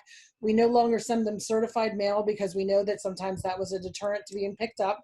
But we do get them returned as, undeliverable. So if the person that felt they were wrong, they're getting an explanation and a disposition letter back. But sometimes they're confidential personnel records, and so they remain in the personnel file. our office specifically doesn't have that public facing for, you know, for our reports to be digested by the public generally. Yeah. Yeah, we hear, especially in the last few weeks, about how we are here for the people only, and that's not true. We're here to be in an impartial, objective, fact-finding group with the wisdom of our board, looking at the outcome of investigations and determining whether this should go forward or it should be resolved, or if there should be a bit of advice offered to the chief related to a particular complaint. We have a duty to provide that objective, impartial evaluation that is also aware and respects due process rights of the complainants as well as the police officers who are accused. That doesn't set well with a lot of folks. I know that. That's why if both sides are ticked off at the board, we're doing exactly what we're supposed to be doing. And we're not going to waver from that. I've had calls, I've had criticisms, we've had unpleasantries in the last 5 or 6 weeks related to our recognizing police officers who have done well, have done a good thing for the community, that have contributed to the community, that are longstanding officers with you know, public reputations that people have respected. And I've been taken to task for that I shouldn't be doing that. And that's just not fair to the process. Because we have a lot of people in the community that support the board that are also, you know, both sides in the sense of a large number of people in our town support law enforcement. A large number in our town believe that there is reason to be skeptical and suspicious of law enforcement. We have to remain with an integrity and credibility for both of those parties, those common interest things, you know, those folks.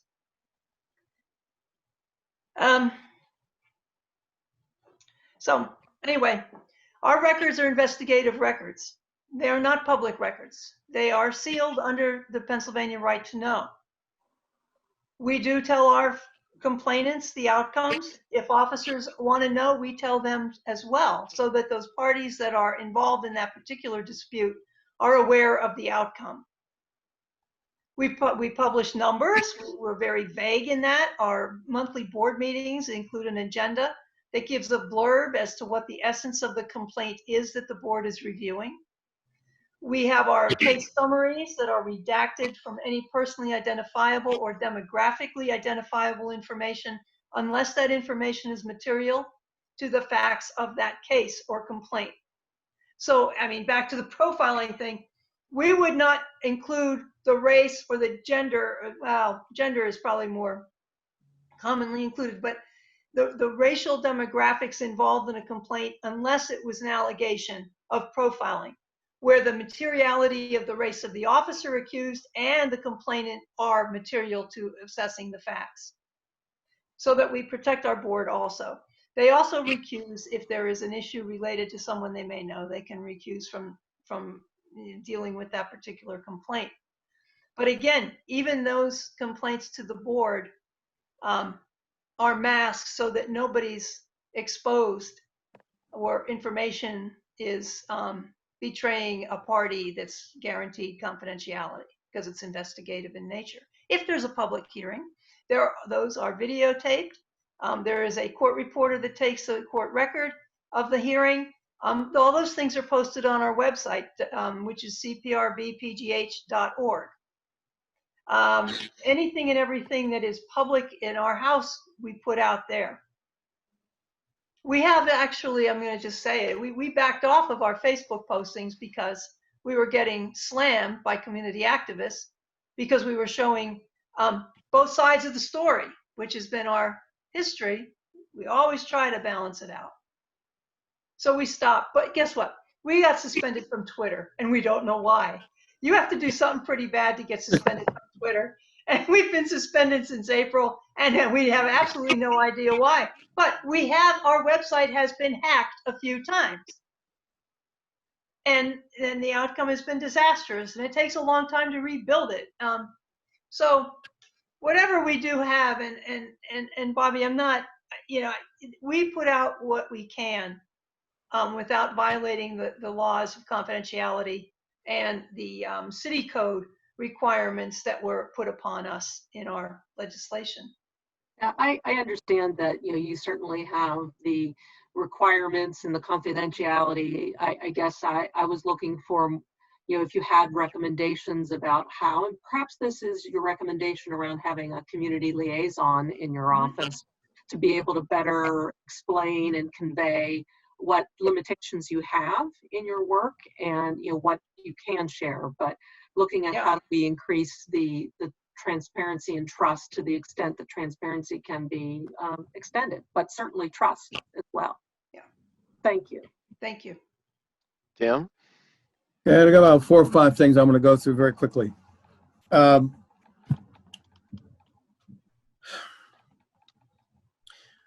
do you get around the fact that this goes back to a meeting with Nate Harper years ago with Gail Moss when she was president of ACP, Esther Bush from the Urban League, and myself, and the BPEP had. He was frustrated about officers are disciplined and then the FOP gets them back, sometimes with back pay.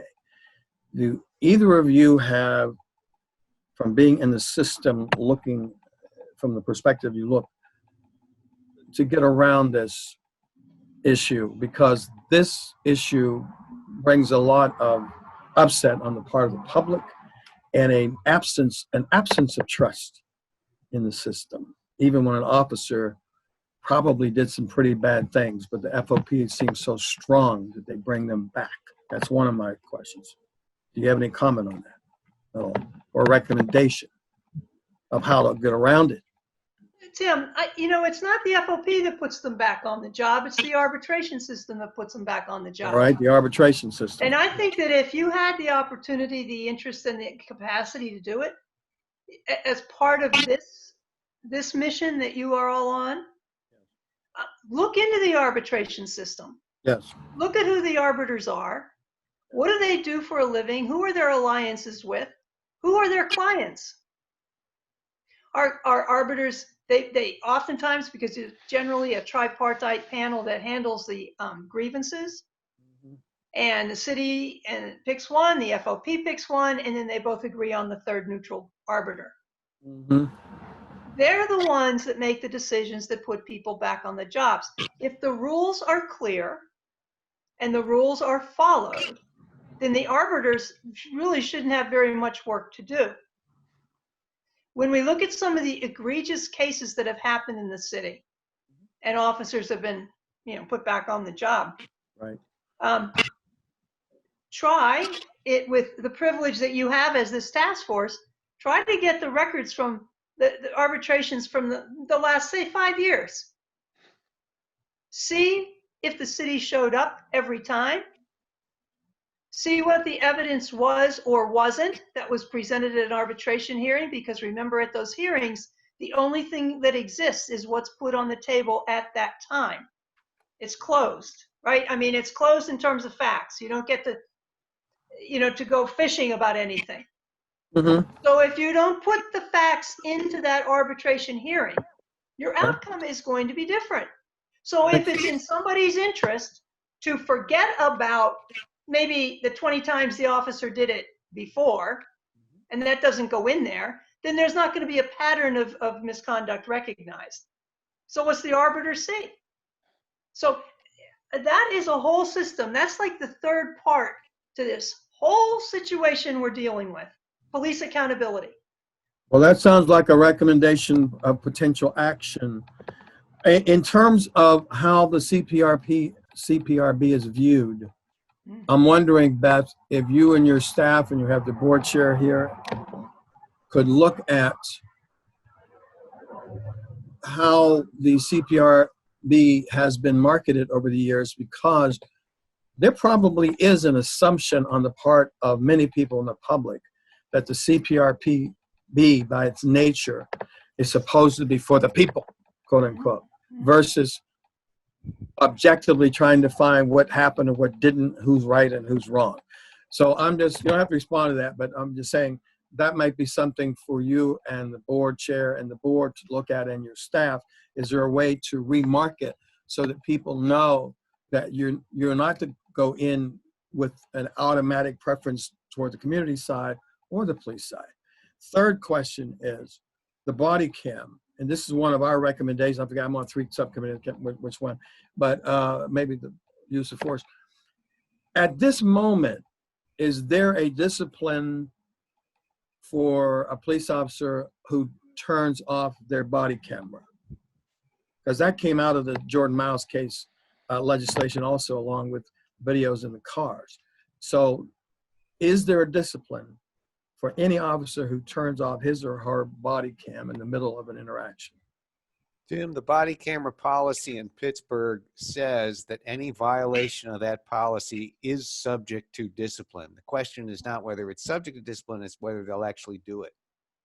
Okay, so maybe one of our recommendations could be looking at how strongly that is enforced. And if it's not enforced or not enforced strongly enough, our recommendation may be that it needs to be much more strongly enforced. The other question I had to Beth and Aaron, and we're discussing it, David, on our subcommittee, which you're chairing. What if officers were told not to stop people because of a bad light, a broken headlight, or whatever, but take their license and send them a summary ticket or whatever it's called, send them something, but they're not interacting with them? Because as soon as you start interacting with people, that's when stuff can, as a police car drives past my house, that's where the interaction can break down, literally by the passenger having to open his or her window if it's not already open. There's a police officer who may be afraid to walk up to a car these days. So what is your opinion on that? If we got around that and the officer took the car's license and just sent them a ticket or whatever, which would avoid certain interactions. For what type of violation are you considering that for? Just like a tail light or? Things like that, yes. That could be defined even on paper, but something of that nature where it's not anything really dramatic. I'm going to have my inspection tomorrow. If they stop me right now, I'm actually over because I keep working too hard on this task force. But anyway, 11 o'clock, that'll be a good year.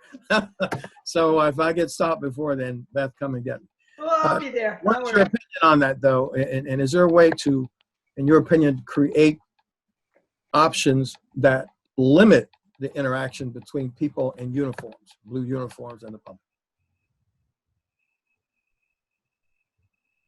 Or is that too deep a question? I don't know. No, I think it's asking them to. Go ahead, Aaron. No, I was saying I don't think that our offices, we're not the ones that would make that proposal. Right. I get what you're suggesting, Tim, and it would remove an influence that escalates situations sometimes. But the reality is, the person driving the vehicle, I mean, take the license plate. You may or may not have a licensed driver. Right. You may discover it's a stolen vehicle. There are a lot of, you're asking cops to not enforce the law, or to. I didn't say that. Way. I did not say that. A different way. I did not say that. What I said was often the interaction itself creates stuff. Like you're reaching for your license and somebody shoots you because they thought you were reaching for a gun. And it may have started with a broken taillight. All I'm saying is, right. If we can come up with some moments or situations where the person just gets a ticket in the mail. Yeah, and that's a great idea. And I think that's one you should bring up to the cops you're working with in your group. The other thing I had was in Switzerland. They do it in Switzerland? Yes, they do. In the part of, as Patricia comes up, the one follow-up I had, and I know, Beth, you mentioned the racial mix-up, not mix-up, but makeup, makeup of your board. Aaron, does the paid staff of the Pittsburgh Bureau of Police analyze the data that came out of the original consent decree and then reinforce out of the Jordan Miles legislation. Does the staff of the Bureau of Police analyze that? And if so, is that group that analyzes interracially mixed and has some level of diversity, to Patricia's point? So you're asking if my police detectives are racially mixed in the office and whether they would. Those who do the analysis of what we would call racial profiling possibility, that group. Yes, so they would have access to an officer's PARS, which is data that would be related to traffic stops, and our police detectives are racially mixed. That analyze that information. Yes. Lastly, Chuck Passetti, Beth, you said had one other recommendation that he was wanting you to talk about. Is that correct? Yeah, he brought up his idea, his concept of what would be known as a public witness model of accountability. Actually, it's public witness for any critical incident that may occur and would involve. I think I would prefer to defer to him. You might want to invite him, Tim. It's his idea. He's right. thought about this for a long time, but it moves it out of the bureaucracy completely, and has some great potential. I mean, a public advocate it can be a very powerful tool of objectivity. Is that I did talk to him briefly late last night, and is that something that he could? And I know you all have a relationship that goes back, well, all three of us, for a couple decades, that maybe he could get a synopsis before this task force is finished that could be possibly considered by the task force before we go out of existence. Yes, I think if you reach out to him, I'm sure he would be, he'd be happy to do that. Would you encourage that as well? I will, of course. Thank you. You're welcome. We have time for 2 more questions, and I see Valerie, David. Patricia, is your hand still up? Yeah, it is. Oh, okay, I wasn't I'll sure be that quick. the last time. I know, it happens. I'll be quick. Thank you to Tim for bringing that point up. I appreciate it. And one of the things that, and also Beth and Aaron for answering the questions so clearly. Thank you. Just to circle back to what I was saying, and I think this is what Sharon was saying at first, and then Bobby as well, was how can we optimize that? What can we do? Do you have recommendations on optimizing what it is that you do? Maybe some of the things that you're expected to do in service for the community that you're not capable of. Maybe the answer may be as simple that there is actually a committee that is strictly for service to the community. Maybe that's something that needs to be implemented. I don't know, but maybe it's too long of an answer to give right now, but what do you think we could do, or any recommendations that you could forward to us that will help to optimize current processes? Or, I think you get where I'm getting at. From the board, from OMI, or both of us? From all of you. Why not? Well, Aaron, I'll take this first if that's okay. Yeah, because I wasn't sure you go and then I'm able to chime in. I wasn't sure what she was asking. Okay. I'll clarify if I need to. Yeah. Sorry. I'm trying to talk to you, and I'm at work, and there's a blower in the back, and so I can't hear me, and I can't hear you either. It's fantastic. If I understood it was what recommendations can your group, the task force, take back that would help OMI and CPRB independently with their processes? Yeah, to optimize it, because if there's things that you're getting hung up on, or the public thinks that you're responsible for that you're not, or something that we can help optimize, then that's our charge as well. So how can we do that from what you see? Well, from the board's view, and I certainly, if Dr. Darby has something to say about that, you're mute. You're muted, Dr. We Darby. certainly could use additional support in terms of staffing. I think the Tim's point that was made about how we could interact with the community would really be to our benefit. Right now with the staff we have, they're kept busy with the complaints that come in, and Beth does try to do community outreach, but if we had a dedicated staff to do that, I think that would make a big difference. And the staff we have now could focus, well, we really could use another investigator, frankly, to investigate some of the cases that we get. And one of the things we try to do is be very timely in terms of responses, but with the limited staff, we can't always be as timely as we would like.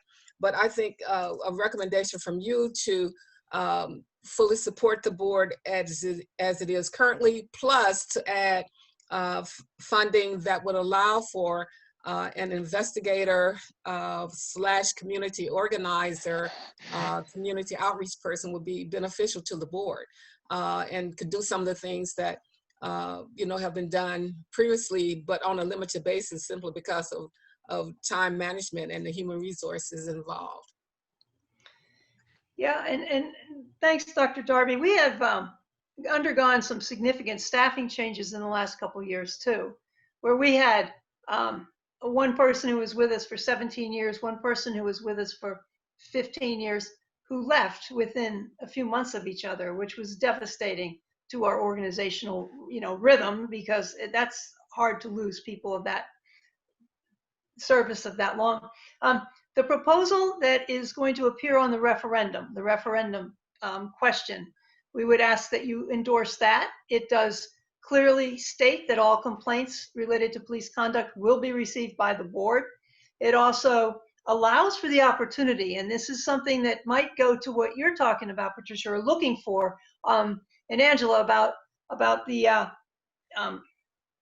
assessing the performance and the data within the Bureau of Police, because this referendum includes a requirement that the city controller and the board would jointly conduct performance audits on the Bureau of Police. That's a whole new avenue of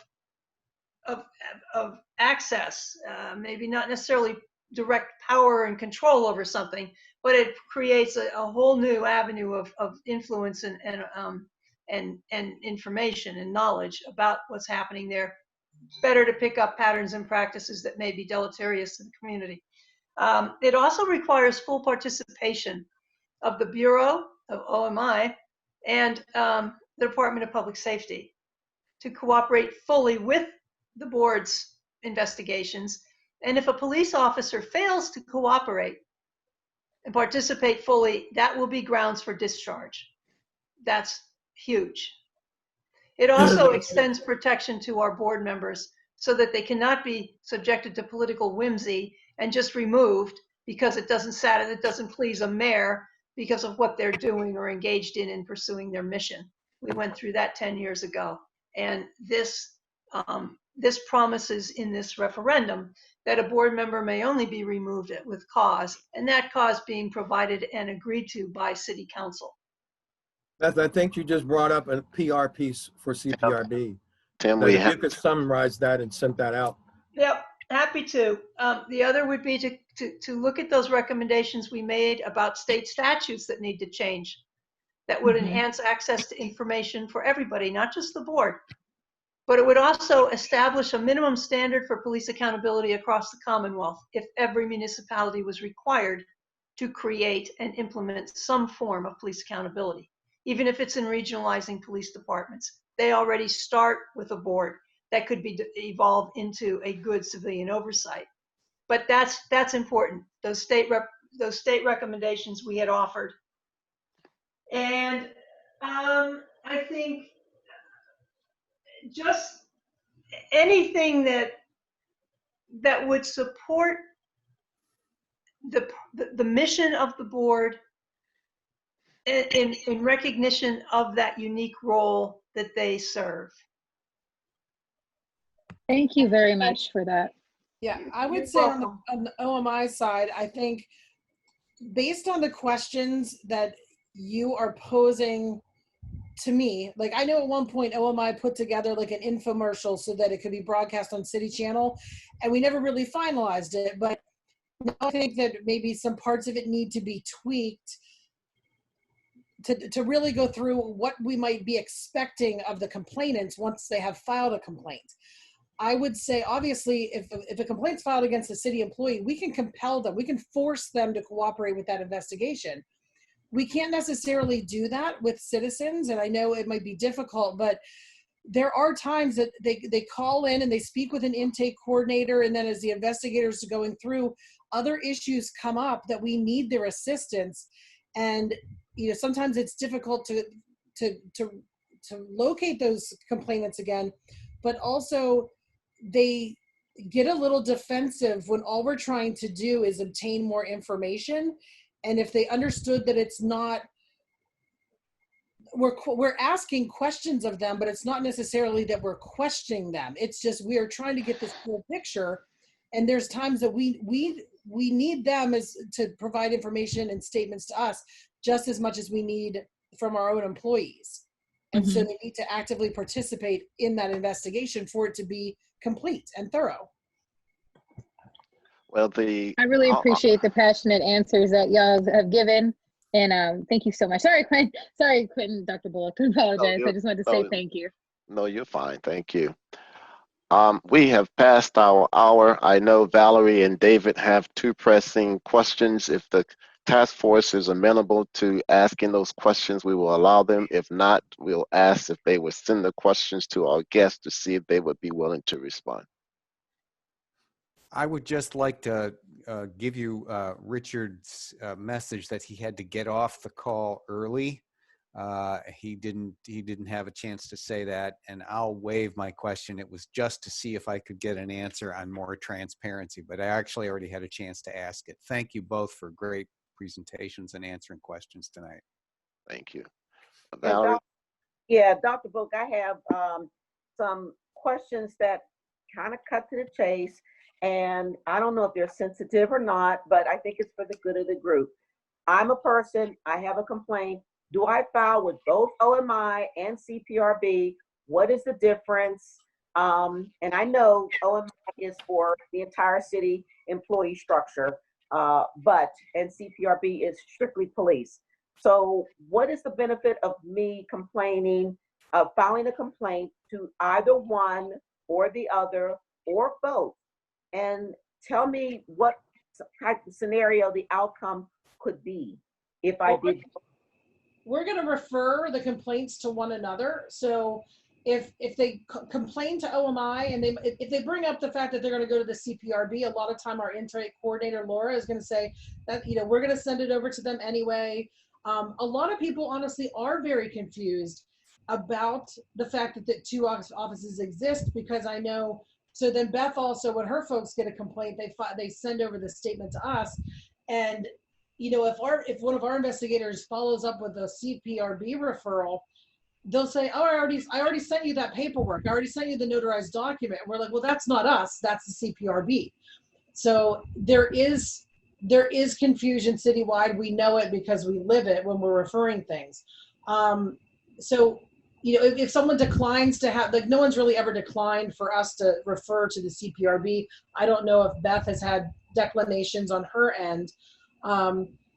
However, when two agencies are investigating because of this confusion, there are times then that folks don't cooperate with both agencies. So you have the possibility that then the agencies are coming to conclusions without the full picture because they don't have those same witness statements, maybe. Because maybe one of Beth's investigators talks to a complainant, and then one of my investigators calls and they're like, I already talked to them. So then they don't call my person back. And so there's a statement out there that maybe we are missing information from because we believe the person's uncooperative and they think that they already cooperated with both of us. Yeah. We're working on hopefully with this referendum, once that's resolved, it also requires us to create a protocol with HRC, Human Relations Commission, because they have jurisdiction over civil rights violations. So, and Erin and Megan Stanley at HRC in our office, we're trying to put together a protocol that will delineate or discern better for complainants, that when they come to one of us, we share with all of us. Then the next step is to better share the investigative material that we each develop. And I see us going down the line as being a little bit more open and flexible about that than we have been in the past. But it's true, it can be confusing, but they can come to one of us and we'll all get it.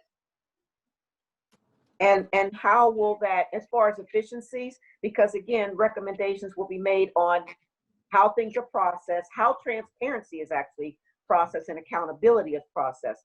So what would your recommendation be for streamlining how the general public is able to resolve an accountability issue, or at least initiate the investigation? How will that take place so there's no duplication and it's simplified for the public? Well, there will always be duplication if they come to us and want to pursue with us, because Erin has the obligation under the Right. collective bargaining agreement. She doesn't have a choice. She has to investigate it. That's a But good point. she has to receive it and take care of it. You have to receive it in 90 days, right, Erin? Yeah. Yeah. We have a 6-month period of time where the person can complain. So we're already out of sync. That's a practical issue that we were not supporting any effort that would take that right away from people to come to us, you know, in that 6 months that they've had for 20 years, to compress into the 90 days. So that's another thing we have to work out a bit, but Erin has a stricter time rule than we do. Yeah, and Beth, at least just to make it clear for the task force, we'll still accept it past 90 days so that it's logged into our system. However, the collective bargaining agreement says if it couldn't go criminal, then it's to be closed as unfounded. So at least it's still, at least we've received it and we have a record of it. It's not like it just goes nowhere, but that's the disposition for the bargaining agreement. If there's other questions, you know, maybe a use of force incident, we'll take the information to an ADA and say, listen, this came to us, it was 6 months after the fact. Based on the footage, or would you be charging on this? And then we can say it's not going to be because no one's prosecuting it. And then we log it as unfounded. Okay, thank you. Thank you. I don't have any more. Well, we've come to the end of our hour. I want to extend a special thank you to Beth Pinninger and Erin Buney for a great dialogue and overview of both of your organizations. And it's clear that you both do some important work and you have contributed to our efforts to bring forth some strong supported recommendations that will further advance the successes that you will continue to achieve in your offices, as well as set benchmark practices as we go forward to help make a difference in the communities that we serve. So thank you both for your time this evening, and we look forward to continuing dialogue at some future date. Thank you all, Dr. Darby, too. Yes, thank you all.